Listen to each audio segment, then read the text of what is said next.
ఓం శాంతి 26/4/2024 సాకార ఈశ్వరీయ మధుర మహావాక్యాలు. మధురమైన పిల్లలారా, శరీర నిర్వహణార్థము కర్మలు ఆచరిస్తూ అనంతమైన ఉన్నతిని చేసుకోండి. ఈ అనంతమైన చదువు ఎంత బాగా చదువుతారో అంత ఉన్నతి జరుగుతుంది. ప్రశ్న: పిల్లలైన మీరు ఏ అనంతమైన చదువు చదువుతున్నారో అందులో అన్నింటికంటే ఉన్నతమైన కష్టమైన సబ్జెక్ట్ ఏది? జవాబు: ఈ చదువులో అన్నిటికంటే ఉన్నతమైన సబ్జెక్ట్ భాయి ఆత్మ దృష్టిని పక్కా చేసుకోవడం. తండ్రి ఏదైతే జ్ఞానం 3వ నేత్రమునిచ్చారో ఆ నేత్రము ద్వారా సోదర ఆత్మలను చూడండి. కొద్దిగా కూడా మీ కళ్ళు మోసం చేయరాదు. ఏ దేహధారుల నామరూపాలలోకి బుద్ధి వెళ్ళరాదు. బుద్ధిలో కొద్దిగా కూడా చెడు సంకల్పాలు నడవరాదు. ఇందులోనే శ్రమ ఉంది. ఈ సబ్జెక్ట్లో పాస్ అయ్యేవారు విశ్వ అధికారులుగా అవుతారు. ఓం శాంతి. అనంతమైన తండ్రి కూర్చొని అనంతమైన పిల్లలకు అర్థం చేస్తూ ఉన్నారు. ప్రతి విషయము ఒకటి హద్దులోనిది ఉంటుంది, రెండవది బేహద్దులోనిది కూడా ఉంటుంది. ఇంత సమయం మీరు హద్దులో ఉండేవారు, దేహానికి సంబంధించినటువంటి విషయాలలో. ఇప్పుడు బేహద్దులో ఉన్నారు. మీ చదువు కూడా అనంతమైనదే. ఈ చదువు అనంతమైన సామ్రాజ్యం పొందేందుకు చదువుకుంటూ ఉన్నారు. దీనికంటే గొప్ప చదువు మరొకటి ఏది ఉండదు. చదివించేది ఎవరు? అనంతమైన తండ్రి, భగవంతుడు. శరీర నిర్వహణార్థం అన్ని పనులు చేయాలి. అంతేకాక మీ ఉన్నతి కొరకు కూడా కొంత చేయవలసి ఉంటుంది. చాలామంది ఉద్యోగం చేస్తూ కూడా ఉన్నతి కొరకు చదువుతూ ఉంటారు. అక్కడ హద్దులోని ఉన్నతి, ఇక్కడ అనంతమైన తండ్రి వద్ద అనంతమైన ఉన్నతి. తండ్రి చెప్తున్నారు, హద్దు మరియు బేహద్దు ఉన్నతులు రెండూ చేసుకోండి. మేమిప్పుడు బేహద్దు సత్యమైన సంపాదన చేసుకోవాలి అని బుద్ధి ద్వారా భావిస్తారు. ఇక్కడ సర్వస్వము మట్టిలో కలిసిపోతుంది. మీరు అనంతమైన సంపాదనలో ఎంతెంత తీక్షణమవుతూ ఉంటారో అంత హద్దు సంపాదనలోని విషయాలు మర్చిపోతూ ఉంటారు. ఇప్పుడు వినాశనం జరగనున్నది అని అందరూ అర్థం చేసుకుంటారు. వినాశనం సమీపించినప్పుడు భగవంతుణ్ణి కూడా వెతుకుతారు. వినాశనం జరిగినప్పుడు స్థాపన చేయువారు కూడా తప్పకుండా ఉంటారు. ఈ ప్రపంచానికి ఏమీ తెలియదు. మీరు ప్రజాపిత బ్రహ్మ కుమారీలు కూడా నంబర్ వారి పురుషార్థ అనుసారం చదువుకుంటూ ఉన్నారు. చదువుకునే విద్యార్థులు హాస్టల్లో ఉంటారు. కానీ ఈ హాస్టల్ భిన్నమైనది. ఈ హాస్టల్లో చాలామంది ఇంటికి వెళ్లకుండా ఇక్కడే ఇలాగే ఉండిపోతారు. ఎవరైతే ప్రారంభంలో ఇంటి నుండి వచ్చేసారో వారు అలాగే ఉండిపోయారు. దాదీలు అలాగే వచ్చేసారు. రకరకాల వారు వచ్చారు. అందరూ మంచివారే వచ్చారు అని కాదు. చిన్న చిన్న పిల్లలను కూడా మీరు తీసుకొని వచ్చారు. మీరు పిల్లలను కూడా సంభాలన చేసేవారు. తర్వాత వారిలో ఎంతోమంది వెళ్ళిపోయారు. తోటలో పుష్పాలు కూడా చూడండి, పక్షులు కూడా కూ కూ అంటూ ఎలా శబ్దాలు చేస్తాయో చూడండి. ఇప్పుడు మనుష్య సృష్టి కూడా అలాగే ఉంది. మీలో ఎలాంటి సభ్యత లేకుండా పోయింది. సభ్యత కలవారి మహిమను గానం చేస్తూ ఉండేవారు. మేము గుణహీనులము, మా గుణాలు ఏమీ లేవు అని అనేవారు. భలే ఎంతో గొప్ప మనుషులు వస్తారు. మాకు రచయిత రచనల ఆది మధ్య అంత్యాలు తెలియవని ఫీల్ చేస్తారు. మరి వారెందుకు పనికి వస్తారు? మీరు కూడా దేనికి పనికి వచ్చేవారు కాదు. ఇదంతా బాబా అద్భుతము అని మీరు భావిస్తారు. తండ్రి విశ్వాధికారులుగా తయారు చేస్తారు. ఈ రాజ్యంను మన నుండి ఎవ్వరూ లాక్కోలేరు. కొద్దిగా కూడా విఘ్నాలు కలిగించలేరు.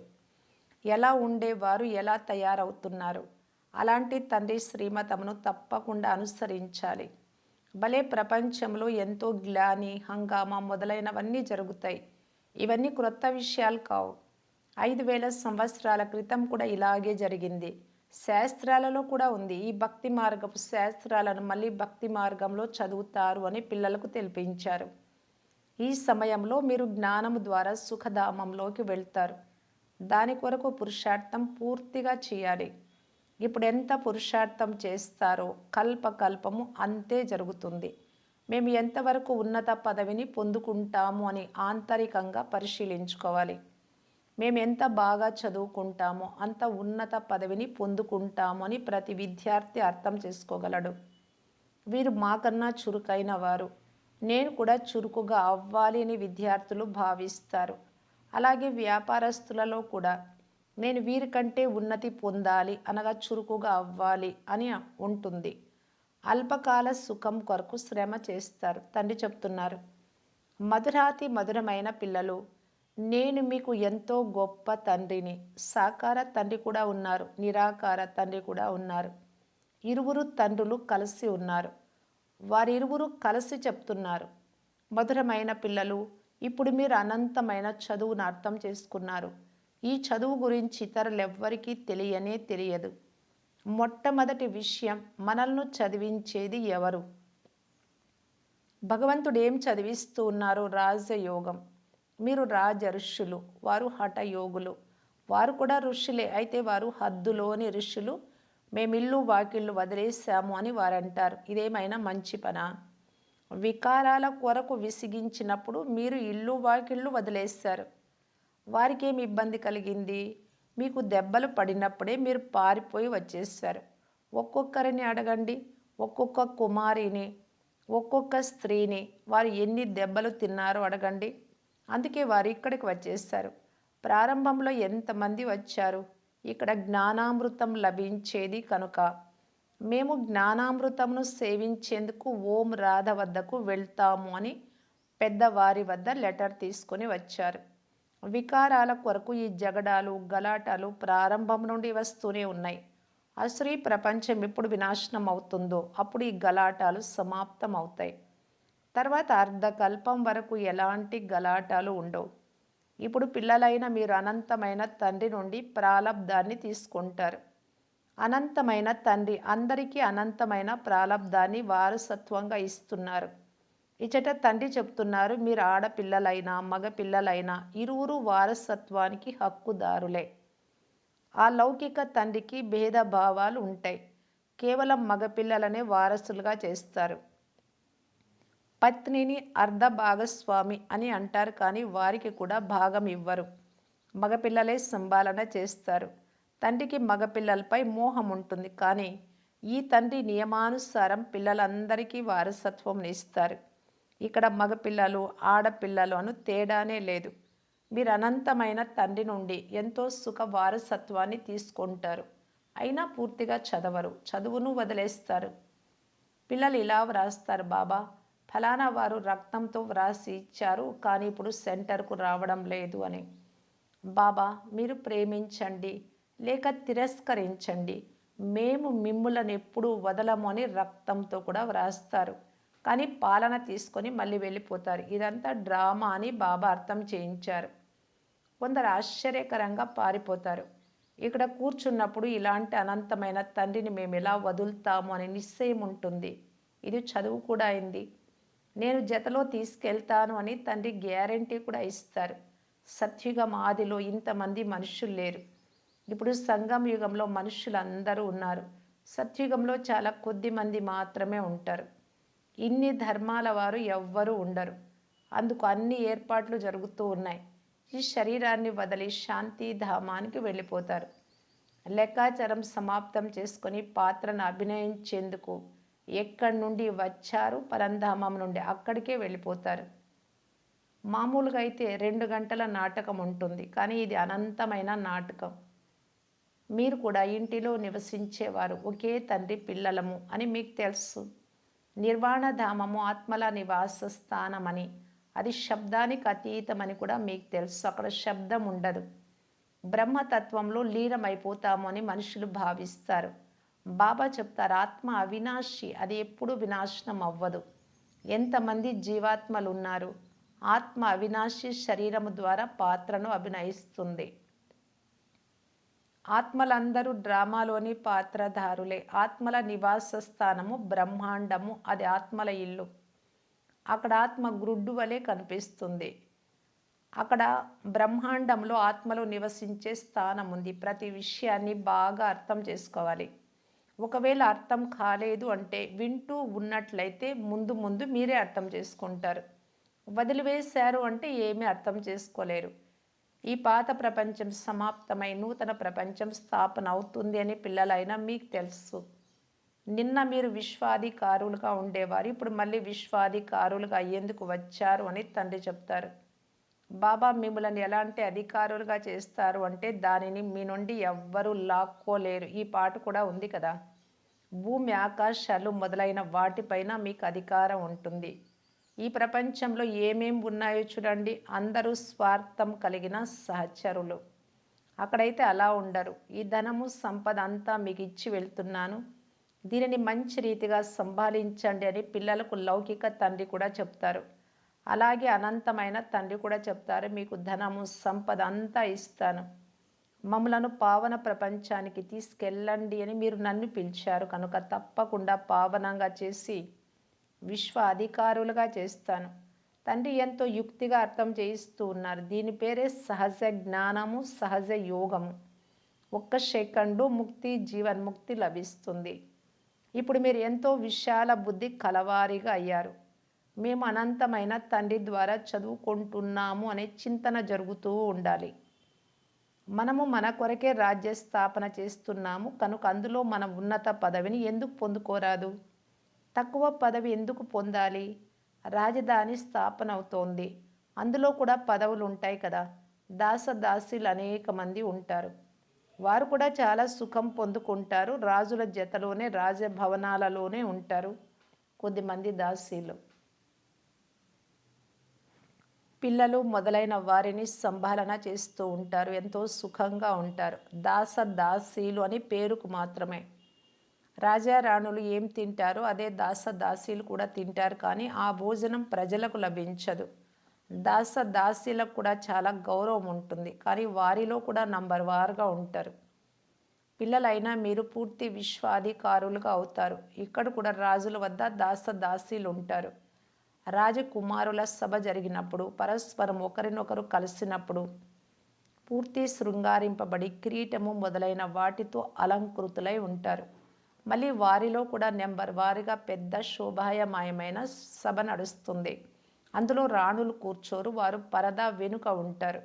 ఈ విషయాలన్నీ తండ్రి అర్థం చేయిస్తారు. వారిని మీరు ప్రాణదాత అని, జీవదానమునిచ్చేవారు అని కూడా అంటారు. క్షణక్షణము శరీరాన్ని వదులుట నుండి రక్షించేవారు. అక్కడ మరణమును గురించిన చింత ఉండదు స్వర్గంలో. ఇక్కడ ఎంత చింత ఉంటుంది. ఏదైనా కొద్దిగా జరిగినా ఎక్కడ మరణిస్తాము అని డాక్టర్ని పిలుస్తారు. అక్కడ భయపడే మాటే ఉండదు. మీరు మృత్యుపై విజయాన్ని పొందుతారు కనుక ఎంత నశ ఉండాలి. చదివించే వారిని స్మృతి చేసినా అది కూడా స్మృతి యాత్రయే అవుతుంది.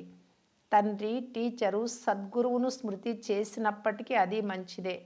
ఎంత శ్రీమత అనుసారంగా నడుస్తారో అంత మనస, వాచ, కర్మణ పావనంగా అవుతారు. బుద్ధిలో వికారి సంకల్పాలు కూడా రాకూడదు. బుద్ధిలో సోదరాత్మ అని తెలుసుకున్నప్పుడే ఇది సాధ్యం అవుతుంది. సోదరి సోదరులు అని భావించిన చీచీగా కూడా అవుతూ ఉంటారు. అన్నింటికంటే ఎక్కువగా మోసం చేసేవి కళ్ళు. అందుకే తండ్రి మీకు మూడవ నేత్రం ఇచ్చారు కనుక స్వయాన్ని ఆత్మగా భావించి సోదరాత్మను చూడండి. దీనినే జ్ఞాన మూడవ నేత్రం అని అంటారు. సోదరి సోదర దృష్టి కూడా ఫెయిల్ అయినప్పుడు మరో ఉపాయం కూడా వెల్లడించబడుతుంది. పరస్పరంలో సోదర ఆత్మలు అని భావించండి. అయితే ఇందులో చాలా శ్రమ ఉంది. సబ్జెక్టులు ఉంటాయి కదా, ఒక్కొక్కటి చాలా కష్టమైన సబ్జెక్టులుగా కూడా ఉంటాయి. ఇది చదువు, ఇందులో కూడా శ్రేష్టమైన సబ్జెక్ట్. మీరు ఎవరి నామరూపాలలో చిక్కుకోరాదు. ఇది చాలా పెద్ద పరీక్ష. విశ్వ అధికారులుగా అవ్వాలి. భాయి భాయి అని భావించడమే ముఖ్యమైన విషయమని తండ్రి చెప్తున్నారు. కనుక పిల్లలు ఇంత గొప్ప పురుషార్థం చేయాలి. కానీ నడుస్తూ నడుస్తూ కొందరు ద్రోహులుగా కూడా అవుతారు. ఇక్కడ కూడా అలా జరుగుతుంది. మంచి మంచి పిల్లలను మాయ తన వారిగా చేసుకుంటుంది. అప్పుడు నాకు దూరమై విడాకులు కూడా ఇచ్చేస్తారు అని తండ్రి చెప్తున్నారు. తండ్రి పిల్లల మధ్యలో దూరమగుట, పతి పత్నుల మధ్యలో విడాకులు ఉంటాయి. ఇక్కడ దూరము అంటారు తండ్రి పిల్లల విషయంలో, పతి పత్నులైతే విడాకులు అంటారు. నాకు రెండూ లభిస్తాయని తండ్రి చెప్తున్నారు. మంచి మంచి పిల్లలు కూడా విడాకులు ఇచ్చి రావణుడి వారిగా అవుతారు. ఇది అద్భుతమైన ఆట కదా. మాయ చెయ్యలేనిదేముంది. తండ్రి చెప్తున్నారు, మాయ చాలా కఠినమైనది. ఏనుగును ముసలి తినేసింది అనే గాయనం కూడా ఉంది. చాలా అజాగ్రత్తగా ఉంటారు, తప్పులు చేస్తారు. తండ్రికి అవిధేయులుగా అయితే మాయ పచ్చిగా తినేస్తుంది. మాయ ఎటువంటిది అంటే కొందరిని ఒక్కసారిగా పట్టుకుంటుంది. అచ్చా, పిల్లలకి ఎంతగా వినిపించాను, ఇంకా ఎంత వినిపించాలి? ముఖ్యమైన విషయం, బాబా ఉదయమే లేచి భగవంతుని స్మృతి చేయమని ముసల్మాన్లు కూడా చెప్తారు. అమృత వేళ నిద్రించే సమయం కాదు. ఈ ఉపాయము ద్వారానే వికర్మలు వినాశనం అవుతాయి. ఇక ఏ ఇతర ఉపాయము లేదు. బాబా పిల్లలైన మీకు ఎంత విశ్వాసపాత్రులుగా ఉంటారు. మిమ్మల్ని ఎప్పుడూ వదలరు. మిమ్మలను సరిదిద్ది జతలో తీసుకెళ్లేందుకే తండ్రి వచ్చారు. స్మృతి యాత్ర ద్వారానే మీరు సతో ప్రధానంగా అవుతారు. ఆ వైపు జమ అవుతూ ఉంటుంది. తండ్రి చెప్తున్నారు, ఎంత స్మృతి చేస్తున్నాను, ఎంత సేవ చేస్తున్నాను అని లెక్కాచారం తెలిపే చిట్టా చార్ట్ ఉంచుకోండి. వ్యాపారస్తులు కూడా నష్టమును గమనిస్తే చాలా జాగ్రత్తగా ఉంటారు. నష్టపడరాదు మీరు. కల్పాంతరాలకు నష్టమే కలుగుతుంది. మంచిది. మధురాతి మధురమైన అపురూపమైన పిల్లలకు మాతాపిత బాప్దాదాల ప్రియ స్మృతులు మరియు గుడ్ మార్నింగ్. ఆత్మిక పిల్లలకు ఆత్మిక తండ్రి నమస్తే. ధారణ కొరకు ముఖ్య సారం. ఫస్ట్ పాయింట్, మనస్స వాచ కర్మణ పావనంగా అవ్వాలి. బుద్ధిలో వికారి సంకల్పాలు అస్సలు రాకూడదు. అందుకు ఆత్మలు పరస్పరము సోదరులము అని అభ్యాసం చేయాలి. ఎవరి నామ రూపాలలోనూ చిక్కుకోరాదు. సెకండ్ పాయింట్, బాబా ఎలా విశ్వాసపాత్రలో పిల్లలను సరిదిద్ది ఎలా జతలో తీసుకెళ్తారో అలా మీరు కూడా విశ్వాసపాత్రులుగా నమ్మకస్తులుగా ఉండాలి. ఎప్పుడు విడిపోవడం కానీ విడాకులు కానీ ఇవ్వరాదు. వరదానము, సదా తేలికగా ఉండి తండ్రి కళ్ళల్లో ఇమిడిపోయే సహజ యోగి భవ. సంగం యుగంలో లభించే సంతోషాల గని ఇక వేరే ఏ యుగంలోనూ లభించదు. ఈ సమయంలో తండ్రి మరియు పిల్లల మిలనం కలయిక ఉంటుంది. వారసత్వము ఉంది, వరదానం కూడా ఉంటుంది. వారసత్వము మరియు వరదానం రెండింటిలో శ్రమ ఉండదు. అందువలన మీ టైటిల్, మీ బిరుదు సహజ యోగి. పిల్లలు కష్టపడడం బాప్దాదా చూడలేరు. పిల్లలు మీ బరువంతా తండ్రికి ఇచ్చేసి మీరు తేలికైపోండి అని అంటారు. ఎంత తేలికగా అవ్వాలి అంటే తండ్రి మిమ్ములను తన కళ్ళపైన కూర్చోబెట్టుకొని తనతో పాటు తీసుకెళ్ళాలి. తండ్రితో స్నేహానికి గుర్తు సదా తేలికగా అయ్యి కళ్ళల్లో ఇమిడిపోవాలి. స్లోగన్, నెగిటివ్ ఆలోచించడం సమాప్తం చేస్తే సఫలతా స్వరూపంగా అవుతారు. అవ్యక్త ఇషారా. పరమాత్మ ప్రత్యక్షత కొరకు పరస్పరంలో సంస్కార మిలనం యొక్క రాస్ చేస్తూ సంఘటనను శక్తిశాలిగా తయారు చేయటానికి బాప్దాదా తెలియజేస్తూ ఉన్నారు. సంస్కారాలు భిన్న భిన్నంగా ఉంటాయి కూడా.